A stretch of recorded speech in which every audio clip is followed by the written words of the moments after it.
সরস্বতী পুজোর সকালের একটু ছোট্ট মিনি ব্লগ তোমাদের সাথে আজকে শেয়ার করব। পুজোর আগের দিন আমি বাড়িতে এসেছিলাম। সরস্বতী পুজোর দিন সকাল সকাল উঠে বোন মাথায় লাগিয়ে দিচ্ছিল টক দই। কোনোবার পুজোতে সেরকম একটা মেহেন্দি পড়া হয় না, তবে এইবার একটু মেহেন্দি পড়ার ইচ্ছে হয়েছিল, তাই বোন আগের দিন রাতের বেলা 2 হাতে আমাকে মেহেন্দি পরিয়ে দিয়েছিল। আর এইবার কিন্তু আমি নেলসও করেছিলাম। আমি জানি এই শেপটা আমার হাতে খুব একটা মানায় না, তবে ঠিক আছে। স্নান করে রেডি হয়ে বেরিয়ে গেছিলাম অঞ্জলি দিতে যাওয়ার জন্য। আর এবারের আমাদের পাড়ার প্যান্ডেল হচ্ছে এইটা।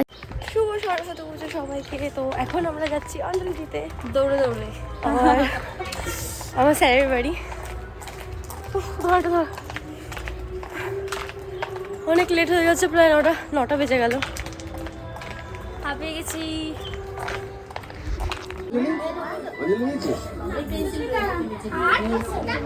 এই জায়গা এই কটাকে দে।